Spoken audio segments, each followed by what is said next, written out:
C'est merveilleux.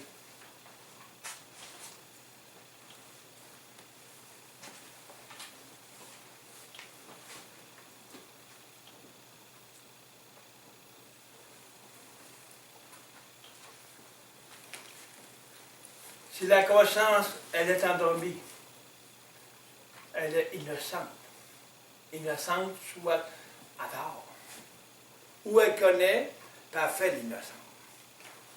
Elle ne veut pas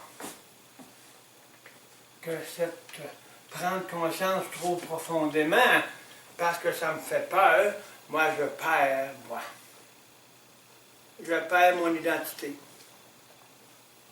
Je perds mes droits. Si je suis conscient de cela, je dois le faire parce que le Saint-Esprit obéit. Le monde entier vont apprendre cela.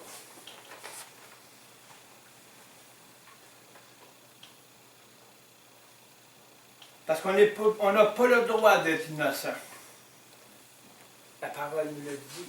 Vous avez tout en Jésus-Christ. N'est-ce pas? On a tout en Jésus-Christ. Mais c'est bien plus que l'avoir, c'est de le vivre maintenant. Vivre ce qu'on a. On l'a. Vous avez tous en Jésus-Christ. Tout ce qu'on a besoin, il est là. Maintenant, pourquoi pas s'humilier et dire, Seigneur, vous nous dites qu'on a tout. Maintenant, je m'humilie. Je fléchis les genoux et je veux vivre qu'est-ce qui m'appartient. Parce que Jésus appartient au Père. Et nous appartenons au Père. Parce que Jésus est en nous. On est co-héritiers de Jésus. On a les mêmes choses que Jésus. Donc on appartient au Père. Parce que le Saint-Esprit unit le Père, le Fils et le Saint-Esprit. Ils sont d'un commun accord. Yahvé, le Père éternel. Yeshua, le Fils.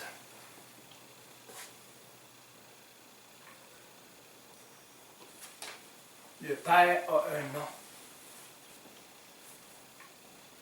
Et le Père va se révéler à ceux qui ne voient pas.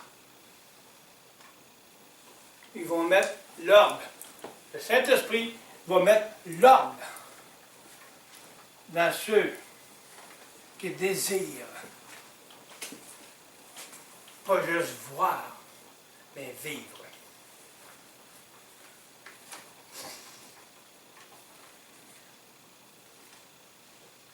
Elle ne connaît pas, alors que prendre conscience de quelque chose ou d'une parole, c'est le connaître et constater. Le sang m'a purifié. Ah, je viens de voir, je viens de constater. Oh, ouais. Comment je fais ça? Oui, moi ça a croire, le sang a coulé, blablabla, tout est beau. C'est bien plus que ça. Il y a toute une pratique de cette puissance du sang. Elle a son esprit du sang. Elle a la façon de comment l'habiller, cette puissance du sang. Elle est caractérisée, le sang. Il est caractérisé par sa fonction. Et quelqu'un qui a une fonction, on peut le personnaliser et l'habiller dans sa fonction. Parce que ça personnalise la personne. Il forme un caractère par la façon qu'elle a été habillée. Merveilleux.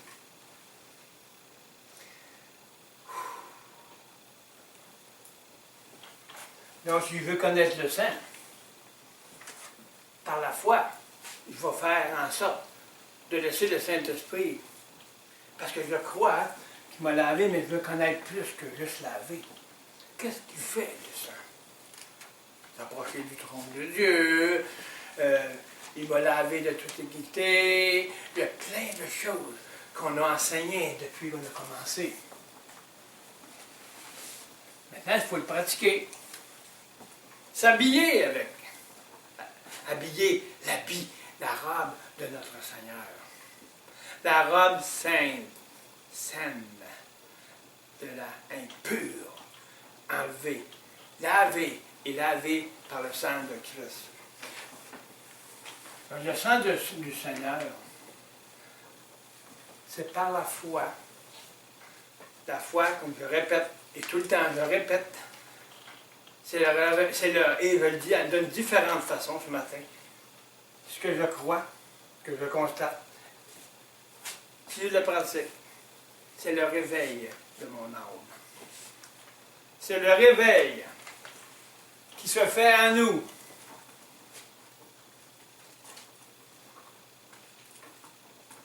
La pratique, la foi, c'est d'accomplir, c'est de laisser accomplir la vie du Seigneur en nous. C'est le réveil. La pratique, c'est le réveil qui se fait en nous. Parce qu'on laisse notre vie et on laisse s'éveiller Christ en nous. Et vivre en nous. Parce que c'est un processus. Il s'éveille et il prend vie, cette vie. Le dépôt, la germe qui a été mis en nous, c'est l'arbre et la racine de notre Seigneur Jésus-Christ. La racine de Dieu.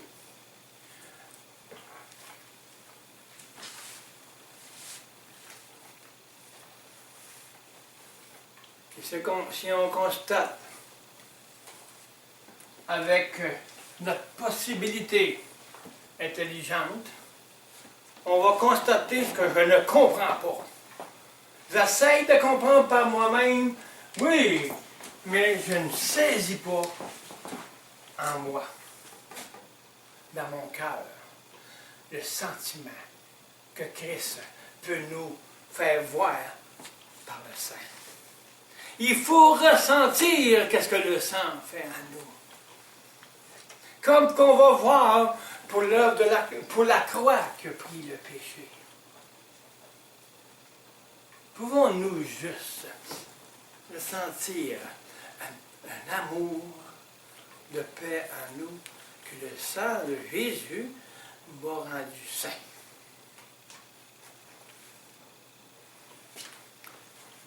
Donc, ne faisons pas juste voir, constater, mais laissons agir maintenant le Saint-Esprit pour qu'il nous fasse vivre cette puissance du sang.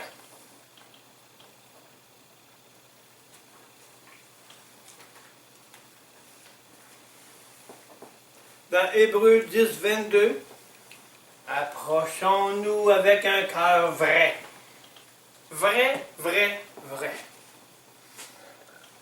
Qu'est-ce que ça veut dire, un cœur vrai? Un cœur rempli d'amour et lavé par le sang de Christ. D'un mauvais cœur.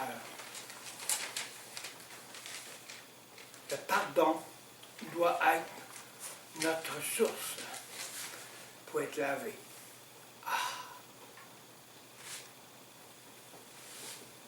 L'obéissance.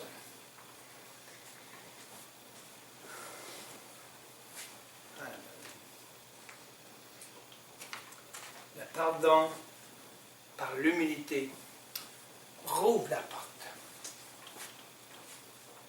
Parce que je sais que le sang m'a lavé par la foi. Je sais qu'il m'a lavé. Donc s'il m'a lavé, il faut que je reste propre.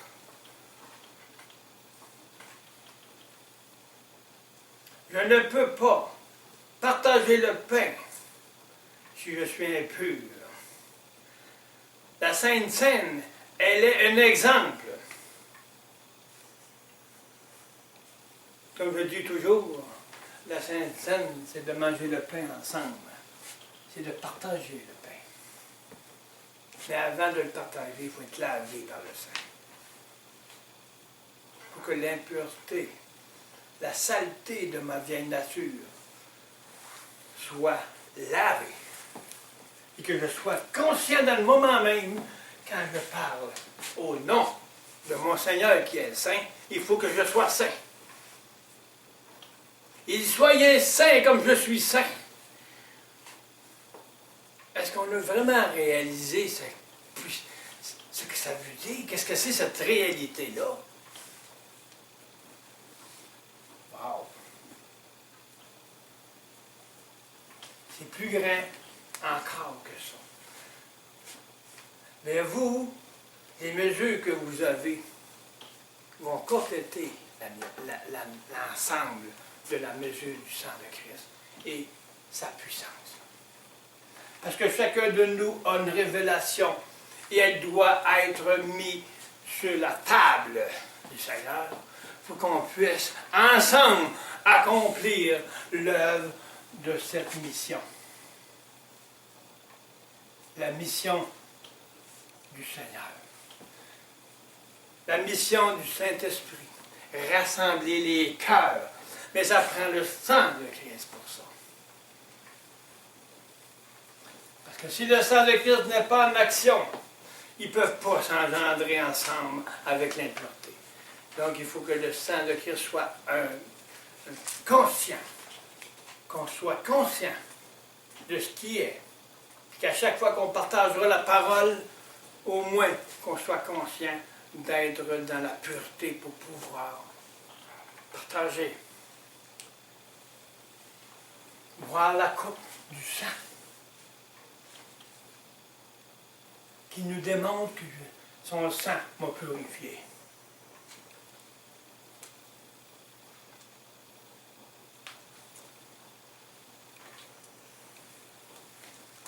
On ne peut pas boire la coupe avec l'impureté, c'est impossible. On la boit, on fait honte à notre Dieu.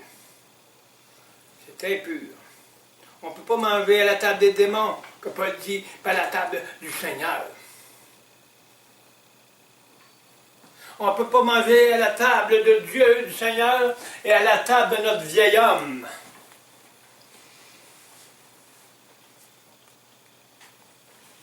Il faut manger à la table du Seigneur dans le nouvel homme.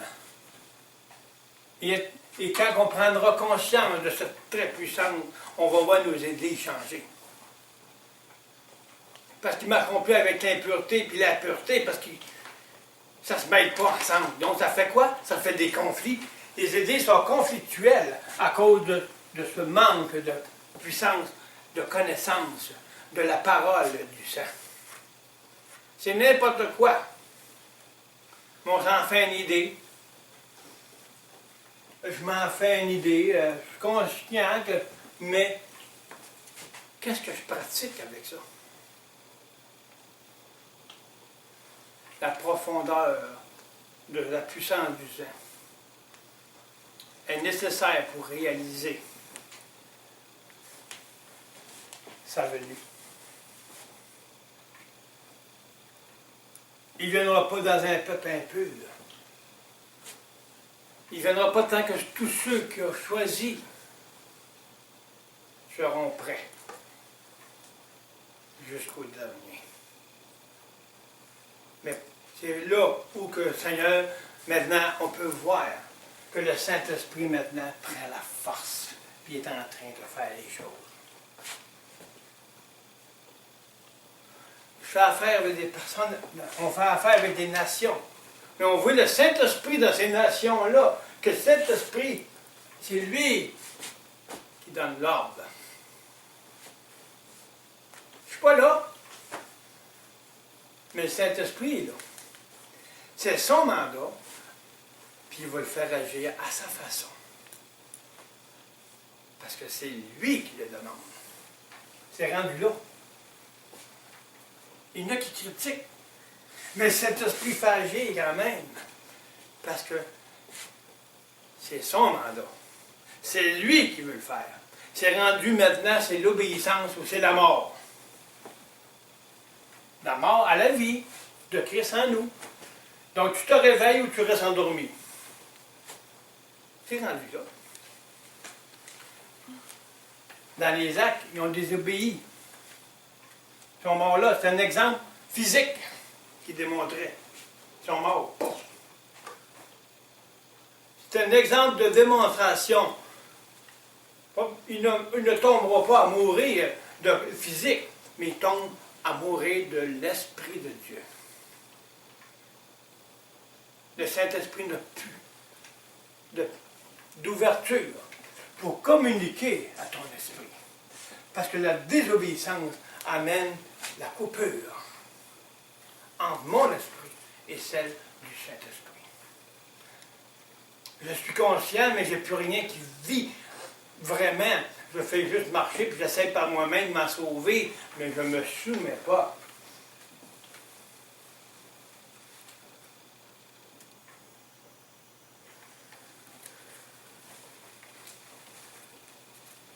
Avec un cœur vrai. Ça, c'est dans Hébreux 10. Approchons-nous avec un cœur vrai. Un cœur vrai, c'est un cœur saint.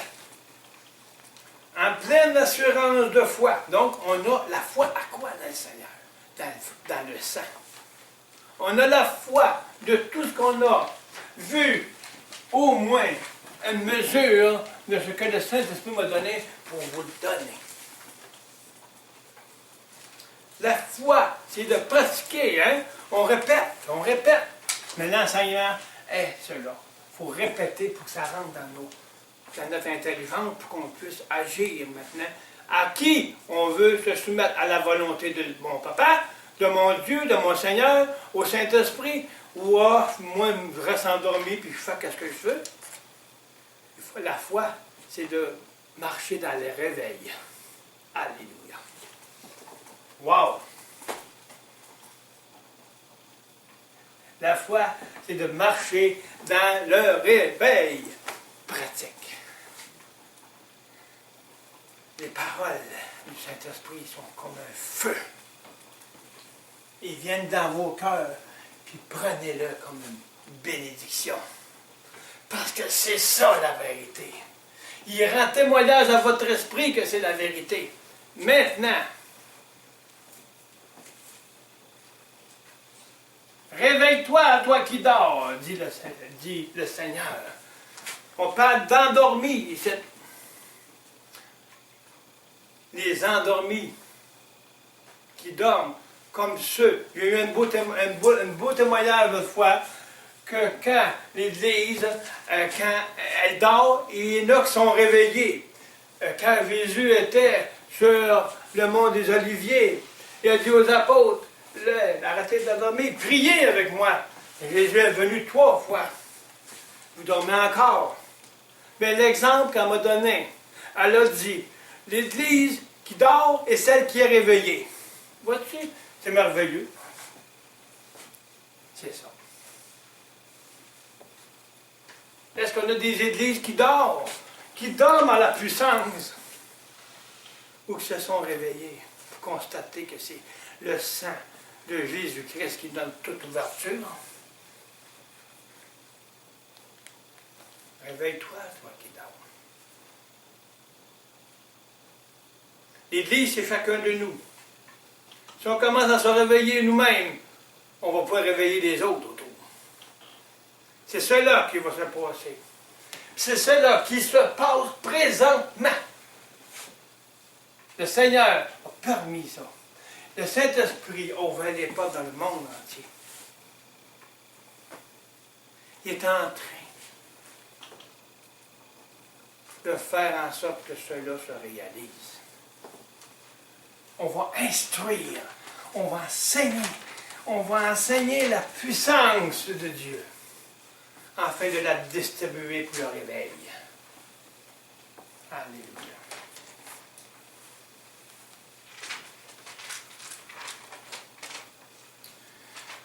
Donc, avec à pleine assurance, ayant le cœur par l'aspersion purifié d'une mauvaise conscience et le corps lavé d'eau pure. Hein? Lavé d'une mauvaise conscience, d'un cœur mauvais. Est-ce que je suis conscient dans quel état je suis? Est-ce que j'ai un cœur mauvais qui me vient de ma vieille nature? Est-ce que je sais que le sang présentement m'a lavé? Je suis non seulement aspergé, mais je suis lavé. Est-ce que je suis conscient que la porte est ouverte dans mon âme qui se glorifie dans le Seigneur parce que j'accepte et j'accepte ce que le sang a été pour moi et qu'il l'est encore. On n'attend pas ces choses-là. Mais le Saint-Esprit va faire en sorte de revenir de où qui était, où qui est parti, l'alpha, l'oméga. Quand que Paul et les actes et les apôtres des premières églises étaient sur le fondement pur, ils ont formé et établi les assemblées selon le sang et Christ crucifié dans le chemin de la croix. Et cela a été le commencement de l'Église dans les apôtres. Ça s'est perdu avec le temps. Mais on revient maintenant. Voilà, l'Apocalypse a dit bien des choses quand elle dit « Ce qui était n'est plus revient ». Oui, ce qu'on était avant, on revient dans les anciens sentiers. On a perdu les sentiers, puis on s'est détourné des sentiers de Dieu. On a eu un enseignement là-dessus. Mais maintenant, on revient dans le sentier. Mais on revient au sang de Jésus aussi. On revient à l'œuvre de la croix et son processus. Parce que là, c'est grand, ça, quand il dit « qui était, n'est plus et revient ». Le réveil va nous faire revenir à ce qui était. Alléluia. Le Saint-Esprit parle matin ici. Voyez, c'est une feuille, lui. Le Saint-Esprit coule.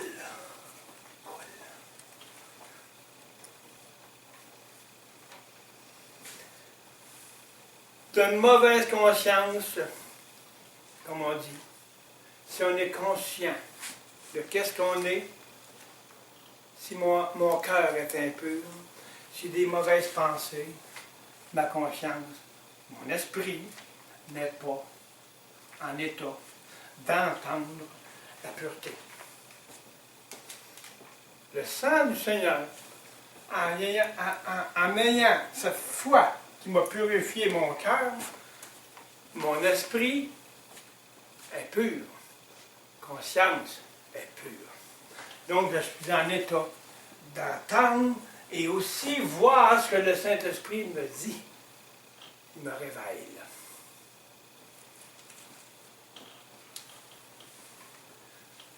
Et le corps lavé. Est-ce que c'est mon corps?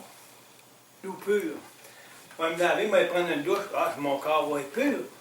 Moi, je crois ici là, qu'on parle du corps de Christ. Wow! Hein? Mon corps qui était vieil homme. Lavez-vous du vieil homme de votre impureté pour que le corps de Christ en nous soit lavé par le sang de notre Seigneur. C'est pas se laver le physique, c'est laver le corps qu'on était par le sang de Christ pour un corps nouveau en Jésus-Christ. Wow, hein? Ça. Amen. Donc, on parle d'outils de l'âme. Oui, mon corps sert pour témoigner. Qu'est-ce qu'il y a dans mon âme, dans mon esprit? Pour que mon corps soit pur, il faut que mon intérieur soit pur. Parce que j'agis selon mon intérieur. Mes actions agissent selon mon intérieur qui n'a pas été lavé, puis qui n'a pas été crucifié. Donc, c'est pour ça que Paul, je cours vers la perfection. Chaque fois que je suis conscient que, oups, ça enlève ma pureté, il faut que je retourne au sang et marcher vers la croix et dire, ça a été crucifié, je te remets ça entre tes mains. Délivre-moi de ça pour que je sois révélé et que je sois transformé. C'est la foi. À quoi qu'on la met? Ben, c'est à ça. C'est à tous les jours que ça doit se faire. Il faut toujours être prêt à être activé par le Saint-Esprit. Parce que la motivation qui se fait pour être activé, c'est de croire et agir pratique pour le réveil en moi. Parce que j'ai foi à qu'est-ce que je constate, à qu'est-ce que je lis dans la parole. On n'est pas mort, on est vivant. Il nous a donné un esprit de libération. Il n'a pas un esprit de timidité. Un esprit de timidité, c'est un esprit qui est endormi. Mais un esprit libéré de cette intimité, de cette vie qui m'empêche d'avancer. Un esprit libéré de tout obstacle qui peut m'empêcher de recevoir du Saint-Esprit. Un esprit de liberté. C'est seulement le sang de Christ qui peut faire ça. Et c'est le processus de la croix. Le cœur, au-dessus de l'âme, sont purifiés par l'aspersion du sang d'une mauvaise conscience pour qu'ils puissent discerner le bien et le mal. Comment pouvons-nous discerner si je vis dans le mal, le bien, qui est à Dieu? On regarde les deux arbres, toujours, l'arbre du bien et du mal et l'arbre de vie. Le monde voit l'arbre du bien et du mal, il dit, ah, ben là, je fais le bien, puis je fais le mal. Parce que je ne suis pas parfait. Non, mais Jésus, toi, est parfait. Mais quand on était dans le monde, est-ce qu'on fait encore la même chose? Est-ce qu'on marche avec le bien et le mal? Quel arbre qui est en nous? On marche avec l'arbre de la vie. Donc, le sang de Christ a lavé l'arbre du bien et du mal. Donc, tu as fait en sorte de nous faire comprendre entre ces deux arbres que l'arbre de vie, c'est celui-là qui a accepté. Il dit, ne mange pas de ses fruits. Tu ne marches pas selon le bien et le mal. Parce que c'est toi qui décides du bien et du mal. C'est pas moi, c'est pas mon fils qui est en toi, là, qui est la racine. C'est l'arbre du bien et du mal, puis tu te crois bon parce que tu fais le bien et le mal. Puis Dieu a dit, ne mange pas de cet arbre. Puis là, nous, on mange encore de cet arbre. On fait le bien et le mal, puis on essaie par nous-mêmes. Hey, on est bon, on a fait du bien de ta journée. Le lendemain, à terre. C'est pas ça que Dieu veut. L'arbre de vie, c'est l'arbre qui doit exister en nous.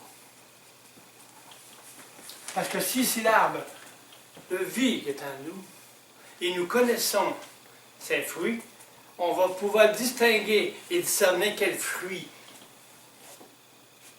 qui en sort, parce qu'on va savoir de quel arbre vient le fruit. Donc, discerner le bien et le mal, comme Paul nous disait, le mal, c'est tout est-ce qu'il y a de bien et de mal de l'arbre, du bien et du mal. Dieu l'a rejeté. On ne peut pas faire le bien et le mal selon la racine de cet arbre. Donc, c'est bien plus grand qu'on peut penser à notre petite tête. Et il dit, on va pouvoir discerner le bien du mal. Ça, c'est dans Hébreu. Parce qu'on va pouvoir discerner si ça vient de Jésus, qui vient à nous, la vie ou l'arbre du bien et du mal. Le spirituel discerne tout. Jésus, le Saint-Esprit et l'Esprit qui est en nous, qui sont unis, vont discerner si ça vient de l'arbre du bien et du mal ou si ça vient de l'arbre de vie. Est-ce que ça vient de moi? C'est ça que ça veut dire. Où est la source de ton bien? Est-ce que c'est Christ en toi le bien ou c'est l'arbre du bien et du mal? Il l'a rejeté, cet arbre-là. Il l'a crucifié. C'est le péché. Le monde font le bien et du mal. Mais nous n'avons pas cet arbre-là en nous. C'est l'arbre de Jésus, la racine de cet arbre-là. Donc, j'ai discerné qu'est-ce qu'on était dans le monde avant. Est-ce que je fais le bien et le mal? Je fais le bien de Jésus en moi. Est-ce que je fais son œuvre à lui en moi? Ou c'est lui qui fait l'œuvre en moi? Ou c'est le bien et le mal, l'œuvre de mon ancienne vie qui fait le bien et le mal? Jésus n'a pas le mal et le bien. C'est le bien. Point final.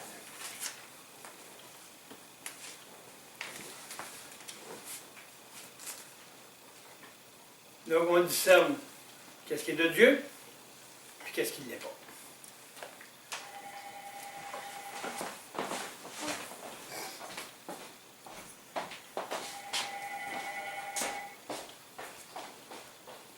Et si Jésus, par son sang, a purifié nos cœurs, ici, pas ici, si, c'est ici, Jésus, par son sang, a purifié nos cœurs. C'est-à-dire que notre conscience avait fait connaître et constater à notre cœur, quand nous étions dans le péché, car esclaves du péché, nos membres servaient d'outils pour le péché, pour la mort, à l'Esprit de Dieu, outil de l'injustice.